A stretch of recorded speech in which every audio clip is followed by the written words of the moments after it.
Okay, we're now moving to public meeting item number 7, which is page 21 in your green packet. And this is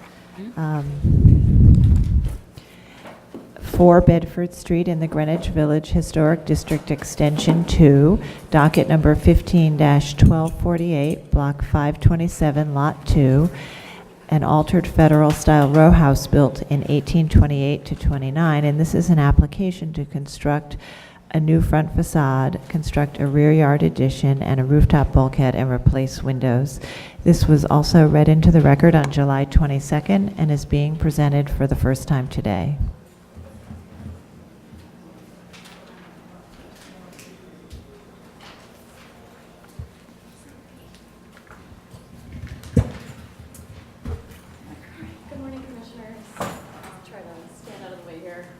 Preservation staff. This item is 4 Bedford Street, which is located in the Greenwich Village Historic District Extension 2. The building is located mid-block on the north side of Bedford between Downing and 6th Avenue. I'm going to flip through to the end. Forgive me for a second. This is one of a group of 4 3-story federal buildings which were constructed from 1828 to 1829 and include 2 to 8 Bedford Street. All 4 buildings were altered over time, including the addition of a 4th floor and changes to the front facade. Here's a tax photo of the 4. Although the buildings are not a matching row, they have similar developmental histories. The proposal includes alterations to the front and rear of the building at 4 Bedford. So I'll flip forward again.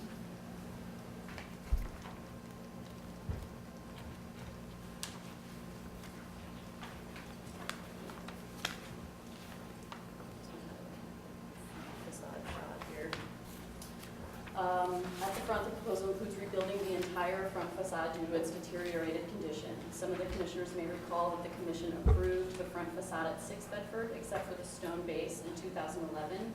The rebuilt facade will not exactly match the historic or the existing conditions. They will rebuild the facade with brickwork, which will match the brickwork at 6 Bedford Street, which is a slightly different shade of orange than the existing underlying masonry here at 4 Bedford.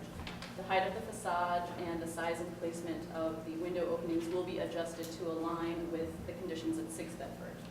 They've done probes to examine the historic brickwork, which is underneath the stucco here, and are proposing a common bond based on the coursing found at a portion of the upper facade, which was added. Another section exposed, although damaged, appears to show a running bond. At the base, they're proposing a limestone cladding and residential infill.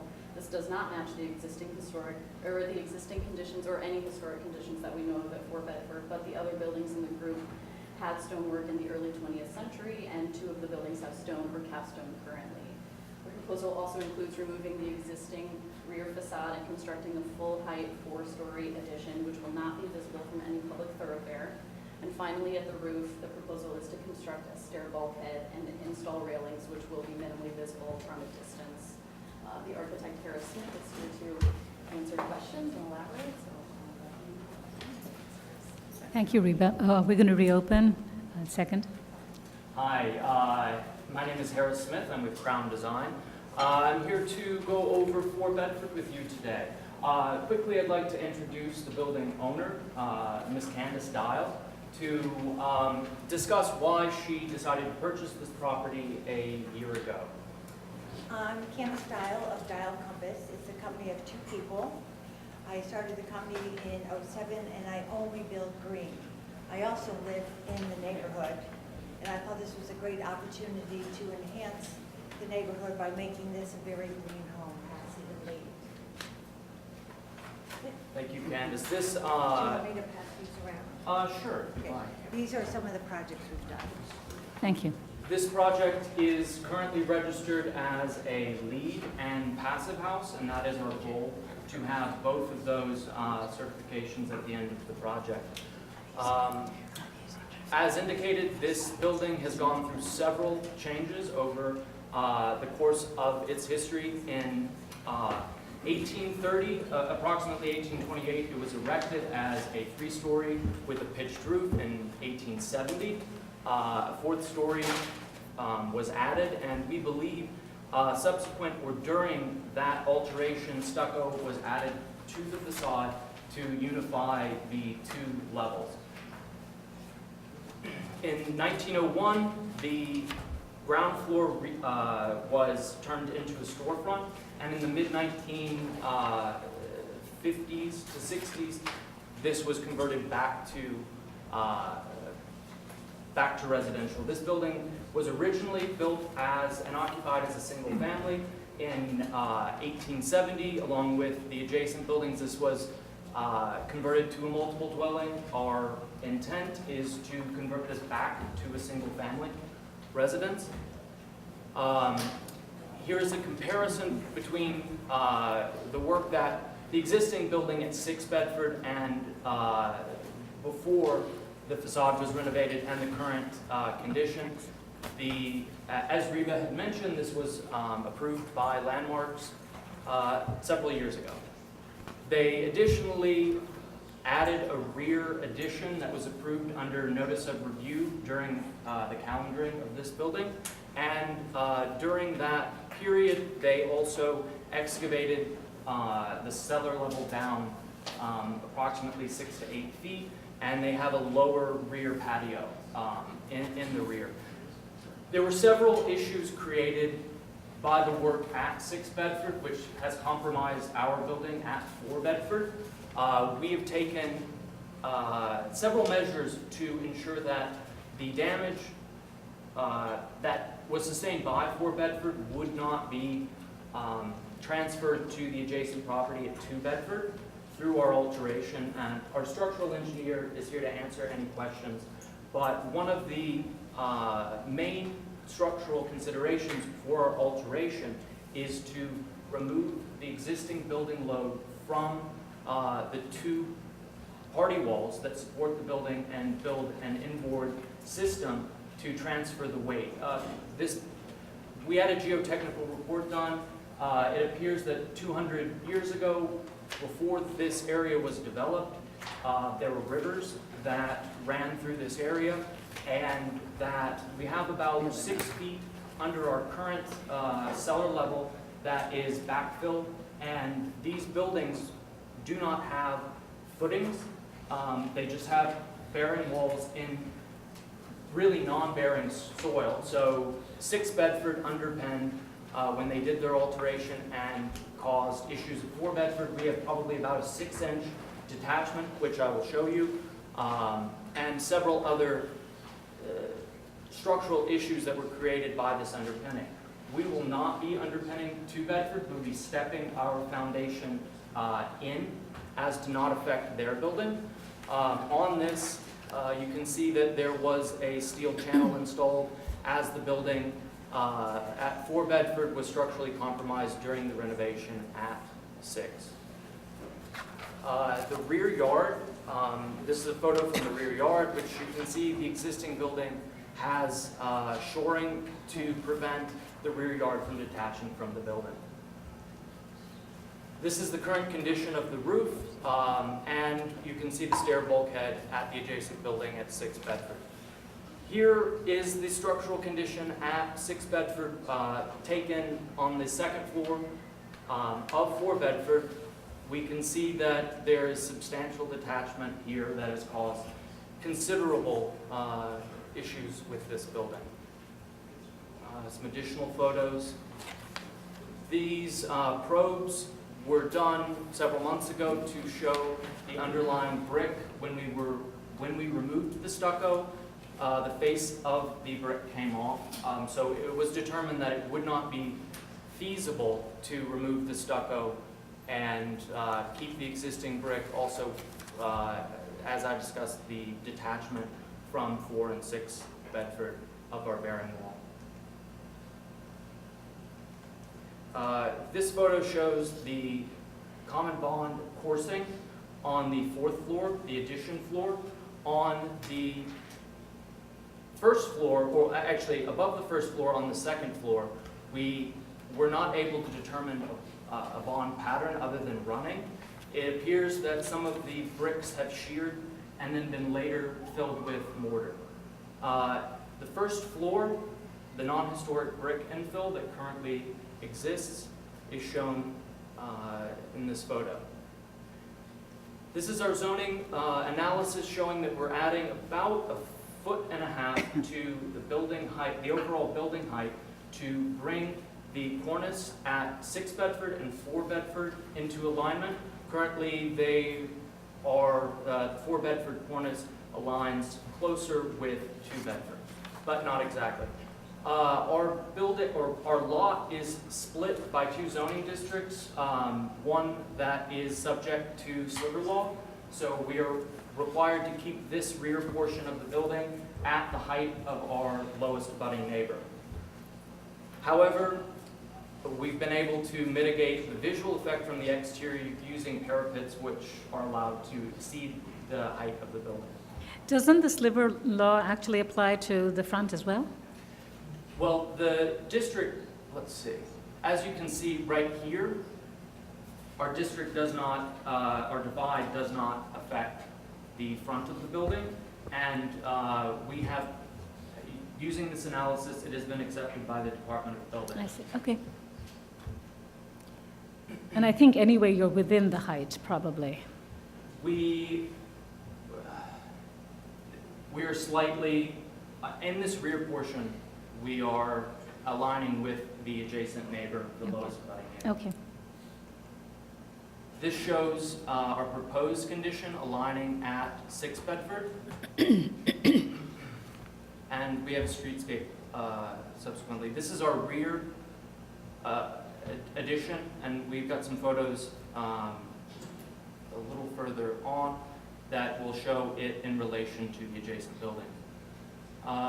Basic floor plans showing our layout with the rear addition, about 150 square feet per floor rear addition, to take this irregular building form and turn it into more of a 90-degree wall. Proposed second and third floors compared with the existing, and the proposed and existing roof. Here we can see the existing areaway in the rear, which we are proposing to extend once we extend the cellar. And here is a sightline showing that from the street level in front of the building that we cannot see the railing or the proposed bulkhead. And here's our existing and proposed street front. We will be taking this portion of the building and raising it slightly to couple with 6 Bedford, as shown here. Now, one area that I don't think we made a strong enough case at the community board is the rusticated facade. We added a few additional slides to show that our 2 adjacent neighbors have a rusticated stone facade, and we believe that originally our building did too before the retail infill was done in 1901. And at 2 Bedford, you can see the vestige. They also had a storefront infill in prior to 1940, which was later infilled with brick when they converted back to residential use on the first floor. So on their property, we can see here and here stone facade, and on 6 Bedford and 8, the same matching stone facades. These buildings were all built at the same time, so we're assuming and proposing a limestone rusticated facade to unify this row.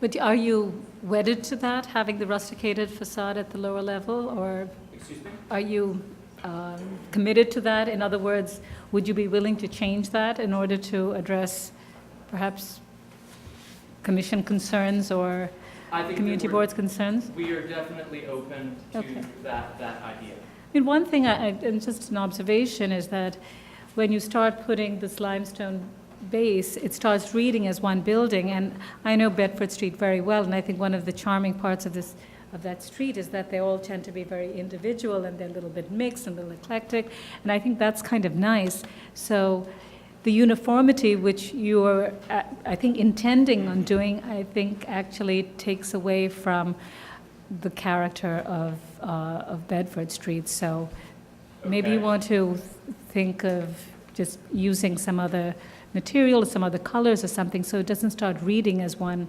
complete facade, and it still reads as individual buildings. Okay. Yes, Dan? Yeah, I just wanted to ask, as far as the first floor, why you didn't consider the 1870 or so, historical condition, as since you are reconstituting the building, at least in terms of the fenestration and the door and so forth. Okay, and I think that the concern there is we don't know what the 1870 condition was exactly. We're assuming that these buildings all had rusticated bases, Right. but that is only because the two adjacent buildings have the vestiges of the limestone base. We don't have the information after 19. Really, we know through the designation report that in 1901 the storefront was added, which we can see in the 1940 tax photos, but before that we do not know. Yeah, so just to jump in and expand on that, these buildings have gone through a series of evolutionary changes. Right.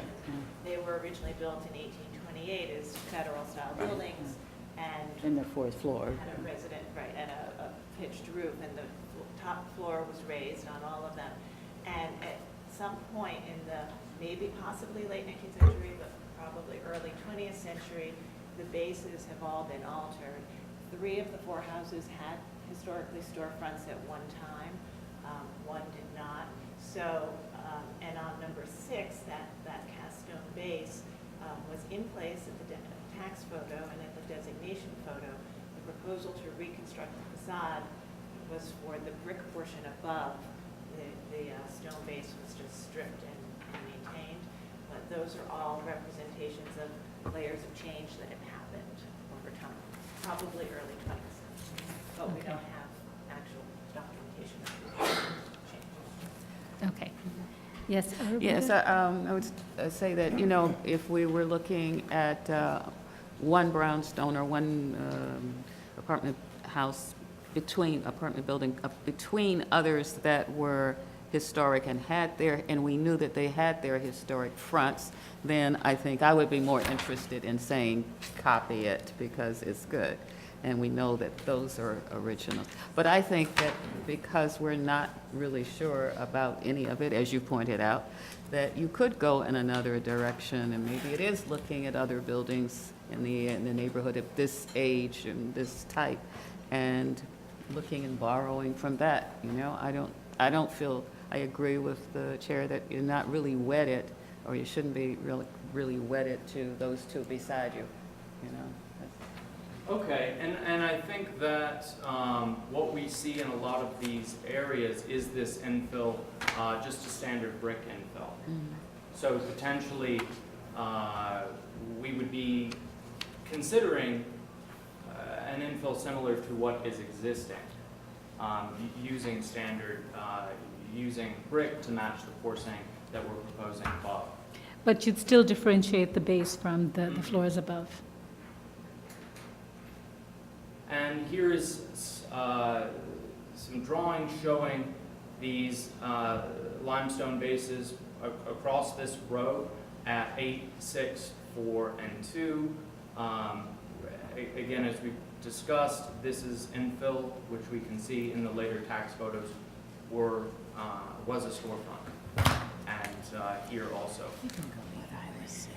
Our proposal is very neutral colors. We are proposing a red door, which is very common on Bedford Street, a brick in a common bond pattern to match or to approximate the brick at 6 Bedford, and a rusticated limestone block, as we've also discussed. And then an off-white shade for the bulkhead and the rear. Here's a few examples of red doors on the street. This is a detail of our window, our existing and proposed window, showing the fixed top sash for the passive house installation to reduce air infiltration, and the jamb detail. In this proposal, we are consolidating to 2 proposed window types from 3 when we increase the height of the proposed increase of the height on the 4th floor to match the windows closer to 6 Bedford. And here's another project in Brooklyn that Landmarks has approved a window type with a fixed top sash and operable bottom sash.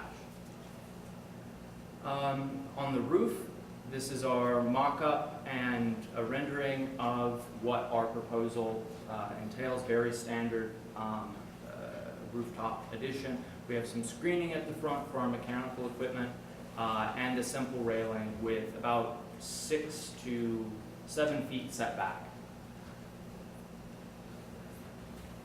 And here are some sight lines from the neighborhood showing the raised cornice and non-visible railing or bulkhead above. And when we get to onto 6th Avenue, Avenue of the Americas, down to King Street, we can see slightly here the railing and the bulkhead addition. In the rear, this existing approved under notice of review addition at 6 Bedford is what we are basically pulling our addition back to and proposing a full height as we propose to remove the entire rear wall. And this diagram shows some context of existing rear yard additions in on this block. And an artist rendering showing our proposal at 4 Bedford to unify the street row based on our understanding of what we assume existed prior. And as Reba already mentioned, this is our assumed timeline because we have little information. In 1828, the building was built with a pitched roof. In 1870, a story was added, and we believe stucco. 1901, storefront infill. 1950s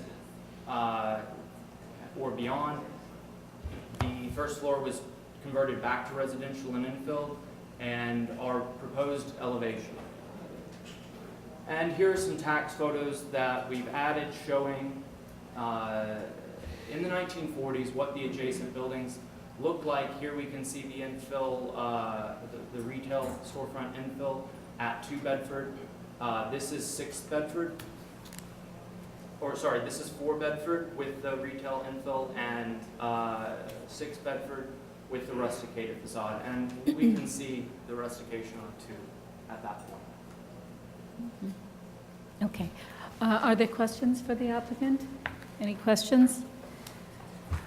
All right. Thank you. We'll take public testimony.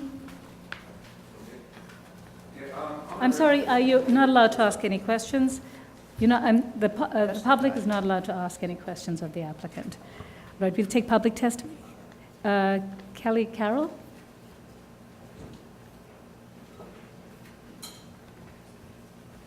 Kelly Carroll, Historic Districts Council. HDC is glad that this building will receive the attention it deserves, as it is in a deplorable structural condition. We ask that during this restoration, the applicant pay close attention to historic details, including the correct bond, not what the neighbor is doing, but the correct brick.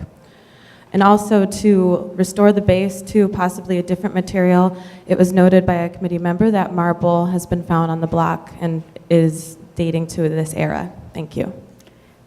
Thank you. Crystal Gosine?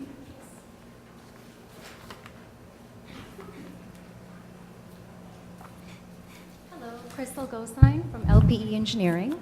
We are retained by the owners at 2 Bedford, and we just have some concerns to voice regarding the stability of the existing party wall between 4 Bedford and 2 Bedford, which the presenter addressed. We request limiting the construction or destructive work at the party wall and maintaining structural stability of our building. Thank you. Thank you. Alex Bertram? Okay. I didn't realize the process. Yeah, I'm a resident of 2 Bedford, so we also have the owner represented here. It seems like you are addressing the concerns. You've mentioned better than you did in the community board meeting about the structural integrity of 2 Bedford. The concern I have is obviously that 4 Bedford needs to be completely demolished, as did 6 Bedford, due to the overzealous scope of the previous renovations of the adjacent buildings. So what we've ended up with in Bedford Street is there's very little original structure left at all. 2 Bedford is an original building that's left there. We don't want to see another case where 2 Bedford has to be demolished because of the scope of the construction on 4 Bedford. We end up with a Disneyland type recreation of the street. Just having said that, it seems like you've addressed the concerns about the steps back. I mean, there really is the excavation. And do you have a cross-section, or does the engineer want to speak to exactly how they plan to address that stability? Because that really is where the problems came in with 4 Bedford. I've been living there for 10 years. The applicant will be in a position to respond to your question in a little while, after we finish our testimony, okay? Are there other speakers on this item? Okay, Community Board 2 recommends approval of this application with the exception of the rusticated facade, but does not reflect the style of the original building. All right, would you like to come forward and perhaps respond to the questions of just the structural issues and the measures that you'd be taking? I would. I'd like to introduce, right before this, one thing that I did accidentally leave out is the existing cornice. We are intending to keep that if possible, if it's able to be salvaged, and move that up. I just wanted to make that clear. I'd like to introduce Brendan O'Malley from GMS Structural Engineers to address the concerns of the community. Thank you. Okay, 4 Bedford is in a state of disrepair because of 6 Bedford. 6 Bedford lowered their cellar by 5 or 6 feet. They underpinned the party wall between 6 and 4, but as you can see, it caused all kinds of problems at the front corner of 4 Bedford, and our floors are on the inside. You saw that cracking wall. That's right at the corner where we have the bulge on the outside of the wall. We are not lowering our cellar 6 feet. We're going to lower it 12 or 16 inches, and we're going to step it away from the 2 Bedford wall at a 2-to-1 ratio to avoid underpinning the 2 Bedford party wall. So that's how we address that concern. Yes, Roberta? Is there a section of that? Because you have the section showing the front and the back, but what about the section showing what happens at the party walls? We indicate this on the cellar plan that we will be stepping the, let's see. And all of the construction is going to be supervised by a licensed professional engineer, I assume? Of course. Throughout the construction. Right here, we note that this area will be stepped in on page 16. That it would be stepped in at least 2 feet. The structural drawings have not been fully completed as we are awaiting the input of landmarks for approval on the scope of work. But now you have things on the walls. I mean, so well, you have they would be elevated. I mean, the things that we have on the walls are a shower, washer and dryers and shower and all things that can be elevated. The structural drawings, if we are approved on this matter specifically, the structural drawings will reflect the conditions that we have discussed and agreed to at today's hearing. Which includes the stepping back. Which includes all the details. All right. Okay. And so you'll be sharing that with the staff? The staff will review all of our applications for conformity with the approval. Okay. Are there any other questions? Yes. All excavation will be done by hand, not with mechanical means. Correct. There won't be a lot of vibration. We can incorporate that statement into our documents. Thanks. Okay. Are there any other questions? All right, we can close the hearing. Second. All right. Concerns or comments? Do you think it makes sense for the applicant? I think they're willing to change the base, and we could ask them to work with staff in order to do that. Is that make sense? Yeah, I think that they should work with, they can work They with can work with staff staff to, on- okay, on to that. establish the. And I think the fact that they're saying that they're willing to explore and look is good. Okay. Any other concerns? Okay, I think, it's a very unfortunate situation. This building is collapsing, and I think it seems that the applicants are willing to try and bring it back to its historic nature. It'll be a benefit for the street and the district. All right, so we'll bring you back for a vote. I have a